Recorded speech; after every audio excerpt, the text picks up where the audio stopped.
안녕하세요. 놀이치료사 유은입니다. 우리 오늘은 기질과 관련해서 이야기를 해보도록 하겠습니다. 기질 검사 요새 많이 하죠. 네, 기질은 타고나고 결정되어진 거죠. 1세 전부터 기질은 다 발현이 됐을 거예요. 기질을 갖고 태어났을 거예요. 근데 이제 우리가 객관적인 검사로 체크하기 위해서는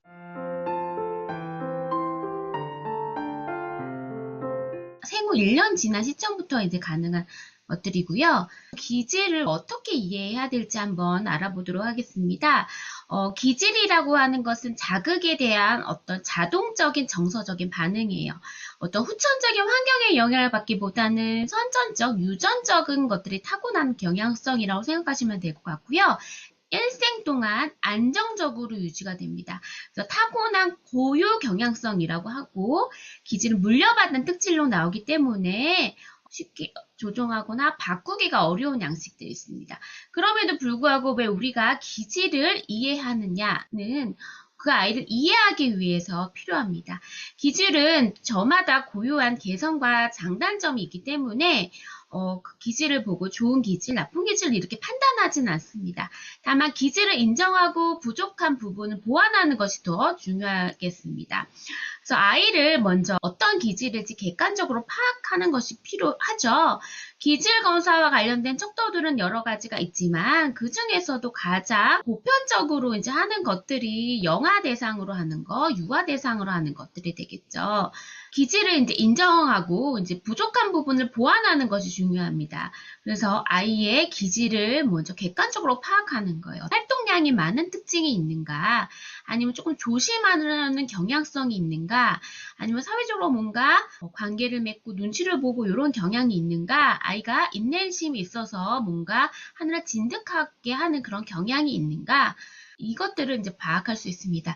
그 척도에 따라서 그 세부 명칭들은 조금 달라지긴 하지만 보통 활동적인 경향을 알아보는 거, 그 다음에 외부 환경에 대한 경계도, 위험도, 그 다음에 조심성 등을 알아보는 항목들, 그 다음에 이제 관계지향적인 스타일, 사회적인 민감성 있는 스타일 이렇게 보고 있습니다. 우리가 기질을 이제 바라보는 이유는 기질 자체를 바꾸기 위해서 하는 것은 아닙니다. 다만 우리가 변화할 수 있는 거에서 집중하기 위해서는 하는 겁니다. 아동의 기질은 그 양육 스타일과 되게 영향을 많이 미치기 때문에 아무래도 기질적인 특성이 민감하거나 강한 기질을 가진 자녀를 두신 부모는 양육이 힘든 부분이 많이 있습니다. 다른 친구들이 수월하게 할 수 있는 부분들을 우리 아이는 좀 시간이 필요하구나. 나와는 좀 다르구나. 나는 새로운 거 변화를 좋아하는데 우리 아이는 좀 시간이 필요하고 내가 뭔가를 권유를 하면 부담스러울 수 있겠구나 라고 하는 차이들을 이해하시면 좋을 것 같아요. 그래서 아이는 이제 일부러 부모님을 힘들게 하는 것은 아니고 다만 뭔가 자기도 모르게 본능적으로 올라오는 그런 자극에 민감함들을 몸으로 나타내는 거다라고 생각하시면 좋을 것 같습니다. 그래서 부모님은요, 기질을 그대로 받아들이라고 이해하는 것을 알고 기질에 맞는 양육 그런 것들을 어떻게 해줄 수 있을지 생각을 하는 것이 중요합니다. 아이가 원하는 대로 다 맞춰주세요가 아니라 이 친구들은 좀 시간이 필요할 수 있겠구나. 하지만 이제 성장하면서 꼭 키워야 되는 가치들은 좀 시간을 두고 여유 있는 태도를 보여줄 수 있겠습니다. 아이의 기질적인 특성을 직접적으로 비난하지 않는 것이 매우 중요해요. 너 이렇게 가만히 있지 못하는 거야? 왜 이렇게 넌 아직도 아가야? 질질 짜니? 왜 이렇게 도와달라고 하니? 등등 여러 가지 멘트들이 해당이 되겠죠. 그러면 기질 유형별 양육법에 대해서 한번 보도록 하겠습니다.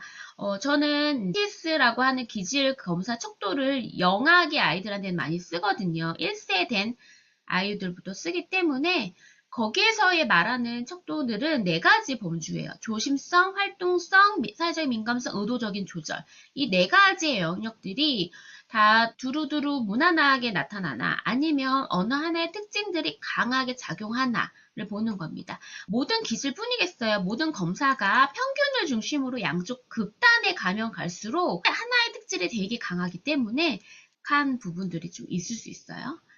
먼저 활동성이 강한 기질 같은 경우에는 에너지가 많고 열정적이고 대근육 활동을 선호하고 에너지가 넘치겠죠.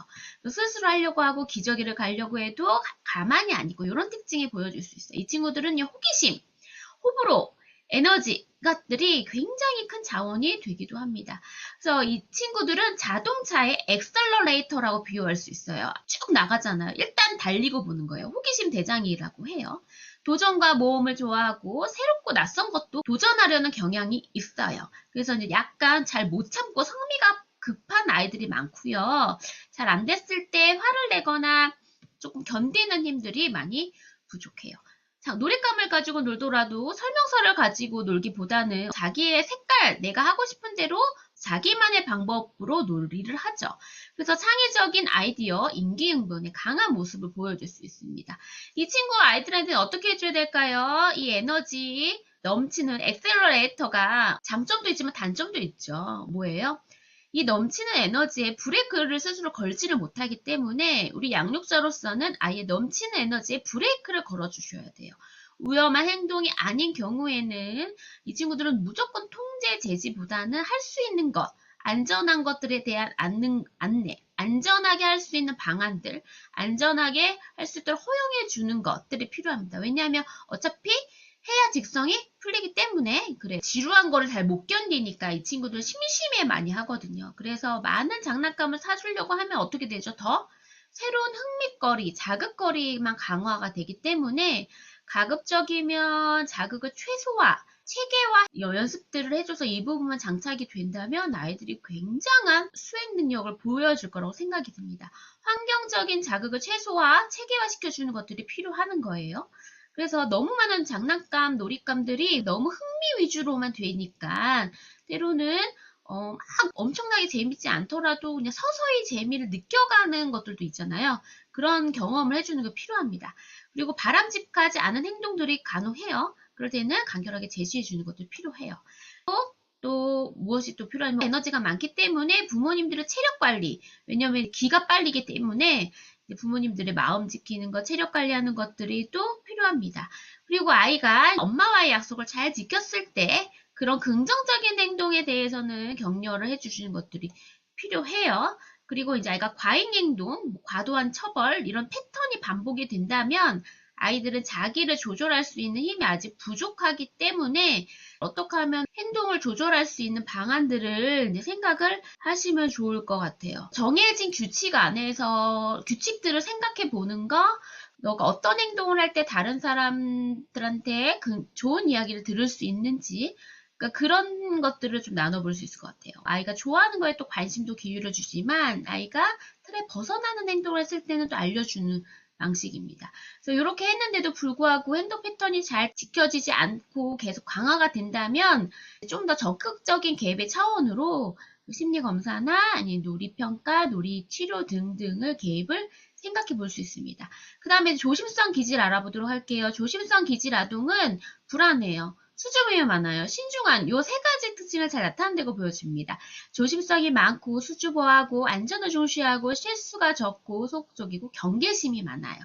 이 부분이 또 좋고 나쁨이 없겠죠. 완벽하고 실수가 적은 거는 또 강점이 될 수 있지만 매 순간 이렇게 실수를 안 하려고 하다 보면 아이가 굉장히 스트레스를 많이 받겠죠. 잘 해야 된다는 생각 때문에. 조심성이 강한 아동들은 자동차의 브레이크를 너무 강하게 거는 애예요. 앞으로 나가지가 않죠. 속도가 굉장히 느리겠죠. 이 친구들은 돌다리라도 두들겨보는 그런 스타일이에요. 그래서 예측할 수 없거나 낯선 환경에 대해서는 되게 긴장감이 높아지고 안전하다고 느껴지기 전까지는 섣불리 행동하지 않은 그런 특징을 보입니다. 그래서 어릴 때부터 낯선 장소, 낯선 사람, 어떤 뭐 새로운 거 할 때 조금 불안해져가지고 적응이 오래 걸리는 아이들이 조심성이 높은 스타일 가능성이 많아요. 생각이 많고 조심성이 많은 편이어가지고 어떤 실수나 실패에 대해서도 곱씹고 그거를 계속 생각하려는 거예요. 자기의 반성적인 사고가 있는 것은 너무 좋으나 계속 못했던 거에 좀 더 집중하게 되면 새로운 거가 좀 두렵죠. 그렇기 때문에 우리가 이제 많은 도전을 할 수 있도록 응원해 줘야 될 것 같습니다. 그래서 위험에 예상이 되는 상황에서 미리 섬세하게 대비하려는 경향도 굉장히 많아요. 그래서 심사숙고하려는 경향이 많습니다. 이 친구들한테는 재촉하지 말고 좀 기다려주는 거예요. 엄마가 먼저 새로운 걸 내밀기보다는 그냥 엄마가 먼저 해보는 거예요. 엄마가 먼저 시범을 보여주고 괜찮아, 안전해 라는 것들을 보여줌으로써 아이는 먼저 관찰할 수 있게끔 해주시면은 좀 좋습니다. 재촉하는 말이나 행동을 보여주면 더욱더 긴장하게 될 수 있기 때문에 그래요. 아이의 감정을 인정하고 수용해주세요. 별거 아니야. 하나도 안 무서운 거야. 이렇게 이제 얘기를 한다면 이제 감정을 이제 수용을 안 해주시는 거잖아요. 최대한 너 입장에서는 그게 두렵구나, 어렵구나, 불편하구나 라고 일단 인정해 주는 거. 이것이 무섭게 느껴졌구나. 어떻게 하면 우리 땡땡이가 무섭지 않게 놀 수 있을까? 어떻게 하면 기분이 좋아질까? 어떻게 하면 무서운 마음이 조금 줄어들까? 이와 같이 이제 격려하고 위로하는, 그래서 문제를 해결하는 방법들을 멘트를 해주시면 좋을 것 같아요. 그래서 아이들이 부정적인 정서를 잘 조절하고 대처할 수 있는 학습할 기회를 많이 갖게 되면 조금 더 긍정적, 어렵지만 도전해보는 거, 용기를 가지고 도전해보는 거를 아이들이랑 얘기해볼 수 있어요. 저는 용기라고 하는 단어를 많이 쓰거든요. 이 조심성이 강한 아이들은 완벽하진 않지만 그래도 용기를 내어보는 거, 해보는 거에 의미를 많이 두시면은 좋을 것 같습니다. 그리고 이제 요아들은 감각방어들이 강하게 나타날 수 있죠. 이 감각방어라고 하는 것은 오감에 대한 민감도가 상승이 될 수 있는 거죠. 그래서 조심성이 강한 아이들 중에는 감각적으로 예민한 경우가 많아요. 낯선 질감은 입에 대지 않으려고 하거나 촉각, 또 입던 옷만 입으려고 하거나 아니면 팬티를 안 입으려고 하거나 딱 붙는 것도 안 입으려고 하거나 특정 옷만 입으려고 하거나 그러니까 그 친구들은 뭔가 감각적인 예민도가 상승하기 때문에 그런 거거든요. 그래서 특정 옷만 입으려고 하고 그러니까 그거를 이해를 좀 하셔야 되는 거고요. 일단 감각적인 예민함은 좀 시간이 지나면 이제 해결이 돼요. 조금씩 나아지는 부분들이 해결이 돼서 너무 뭐 옷을 안 입으려고 한다면 이제 아이가 좋아하는 질감, 좋아하는 형태를 비슷한 걸 여러 벌로 해주시는 게 나아요. 오히려 거기에서 기운을 많이 빼시면은 안 돼요. 네, 그래서 그건 약간 시간이 좀 해결해 줄 수 있는 문제들이고, 그래서 아이들이 조금씩 이런 거 해봐도 괜찮구나, 이렇게 조금 뭔가 튀어나오게 색칠해도 괜찮구나, 라고 느껴지는 거예요. 네, 그래서 일단 감각적인 예민함은 잘하면서 좀 나아지죠. 왜냐면 내가 통제할 수 있으니까 내가 그 옷을 안 입으면 되고 입을 수 있는 걸 고르면 되니까. 근데 누군가 함께하는 거, 낯선 누군가, 내가 계획하지 않는 무언가를 할 때 아이들이 불안정할 수 있거든요. 그럴 때는 신뢰할 수 있는 사람이 낯선 것을 만지면서 이렇게 해도 괜찮구나, 안전하구나, 재미있구나 라고 하는 그런 분위기와 멘트를 많이 보여주시면 좋을 것 같고요. 직접 해볼 것을 권하기보다는 재미있고 안전하다라는 것을 은연중에 많이 보여주시길 바랍니다. 만약에 또 조심성과 활동성이 둘 다 높다면 하고 싶은 마음은 굴뚝 같지만 겁이 나서 시도하지 못하는 경우가 무척 많아요. 그래서 안전하고 편안한 환경에서 활동성의 욕구를 채울 수 있도록 돕는 것이 필요합니다. 세 번째로 사회성 민감이 높은 아동들은 엄마 사랑을 갈구하고 감수성이 많고 눈치를 살피는 겁니다. 이 부분도 강점이 될 수 있어요. 관계가 에너지의 근원이에요. 상대방의 칭찬이나 미소 이런 것들에 굉장히 민감하게 영향을 받게 되는 거고 엄마가 표정이 안 좋구나 그러면 왠지 엄마 눈치를 살피게 되거나 엄마를 위해서 기쁘게 하기 위해서 자기가 올바른 행동을 더 하려고 하거나 이렇게 관계지향적인 스타일이에요. 타인과 친밀한 관계를 원하기 때문에 어릴 적 친구들과 노는 것도 좋아하고 혼자 노는 것을 힘들어하는 경향이 있습니다. 마음이 여리고 따뜻하고 동정심과 이해심이 많아요. 주변 사람들도 다 친화적으로 잘 도와주고 다가가는 편이에요. 그 사회적인 기술이 되게 높은 아이일 거예요. 감수성이 예민하고 풍부해서 기분이 쉽게 변하기도 하고 누군가 슬퍼하거나 기뻐할 때 같이 감정이 동요가 되기도 해요. 이 친구들은 친밀감에 대한 욕구가 굉장히 크기 때문에 인정받고 싶어하고 다른 사람들이 나를 좋아해 주기는 욕구가 많아요. 근데 그런 욕구도 뭐든지 다 적정 수준이어야 되는 거예요. 그 욕구가 너무 많다면 내가 싫어도 싫은 척을 하지 않고 싫어도 다른 사람한테 거절도 못하고 이제 이런 양상이 될 수 있을 것 같습니다. 그래서 진짜로 내가 원하는 것이 무엇인지 자신에게 초점을 맞추도록 자꾸 방향을 돌려주셔야 돼요. 이 친구들은 인정받으려고 해요. 인정받으려고 공부하고 인정받으려고 뭔가 어떤 수행을 해요. 그래서 잘했지요? 라고 칭찬을 유도를 해요. 그럴 경우에는 우리가 바로 잘했다라기보다는 너는 어떻게 생각하는지, 너도 스스로 잘했다고 생각이 드는지를 먼저 역질문해서 물어보는 것이 필요해요. 인정의 주체를 자신으로 돌려주시는 것이 필요합니다. 나 예쁘지, 나 잘했지 라고 인정을 요구를 할 때 이렇게 얘기해 주는 거죠. 너 마음에 쏙 드는구나. 너가 마음에 든다니 엄마도 좋아 라고 가장 처음 기뻐할 사람은 누가 되어야 돼요? 아이. 본인이 돼야 된다는 것들을 얘기해 주시면 좋을 것 같아요. 자녀가 원하는 것도 자주자주 물어봐 주세요. 만약에 사회성, 민감성이 높은 스타일의 아이는 엄마의 기분을 잘 맞추고 엄마가 좋아하는 행동을 할 가능성이 있어요. 생각을 물어봐도 엄마가 좋아하는 대답을 할 가능성이 있기 때문에 자녀가 원하는 것들을 많이 물어봐 주시면 좋을 것 같아요. 땡땡이는 뭐 하고 싶어? 라고 물었을 때 아이가 선뜻 표현하지 못할 가능성이 있죠. 그래서 이 아이가 왜 대답을 못할까? 내가 그 얘기를 했을 때 엄마가 싫어할까봐 아이가 조금 의식하고 있구나. 아니면 얘가 타인의 칭찬에 대해서 굉장히 인정받고 싶은 욕구가 강해서 자기 생각을 표현하기가 어렵구나. 라고 이해하시면서 그래 뭔가 생각을 얘기하는 건 쉽지 않지. 근데 너 생각이 제일 중요한 거 지금 당장 아니더라도 나중에라도 뭔가 하고 싶은 게 있으면 그때 얘기해줘. 라는 식으로 해서 자꾸 인정의 근원을 자기 스스로한테 이제 돌려주셔야 되는 거고요. 이때는 이제 부부 갈등이 만약에 목격이 됐다. 이 친구들은 엄마 아빠의 눈치를 많이 살피기 때문에 엄마가 화가 난 거 위로하는 경향들이 있어요.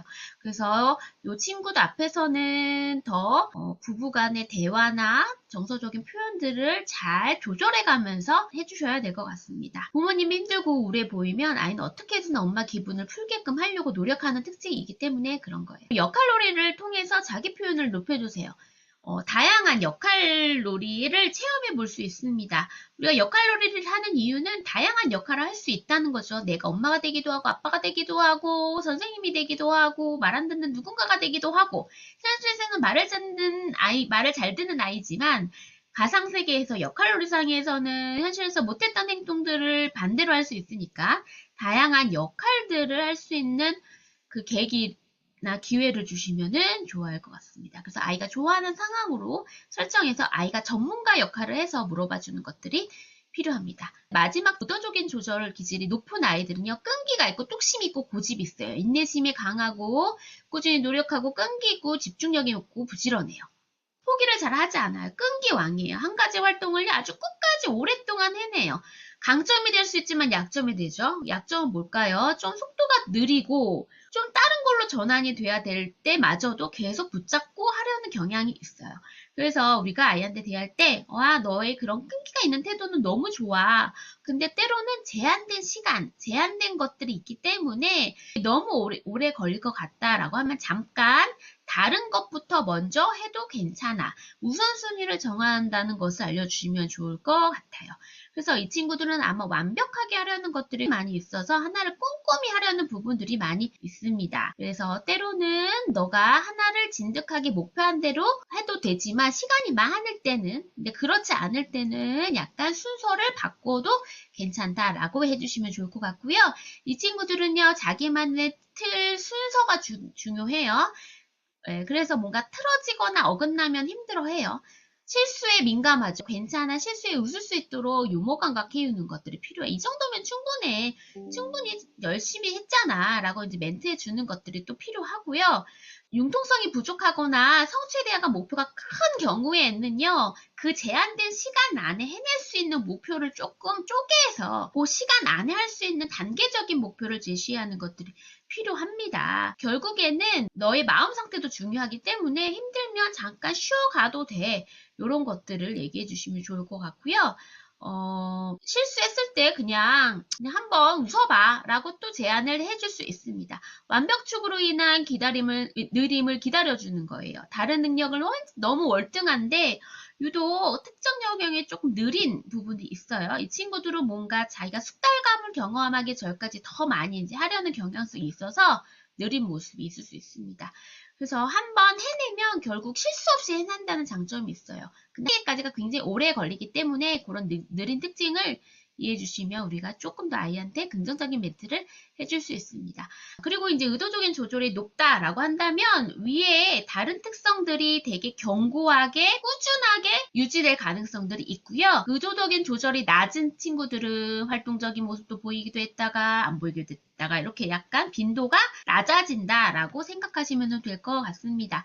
그래서 결국에는 의도적인 조절은 조합이 되게 중요한데 활동성, 조심성, 사회적 민감성 기질을 더욱 강화시키는 경향이 있습니다. 활동성, 의도적 조절이 모두 높으면 새롭고 흥미있는 것을 끝까지 해내는 끈기 있게 도전하는 모습이 있을 것이고요. 만약 위험 회피나 조심성이나 의도 조절이 모두 높으면 낯설고 불편한 상황일 때 더 열심히 회피하려는 경향이 있겠습니다. 여기까지 기질에 대해서 알아봤고요. 다음번에는 기질 조합별 양육법에 대해서 알아보도록 하겠습니다. 그럼 저는 다음번에 뵙겠습니다. 놀이출사 유은이었습니다. 감사합니다.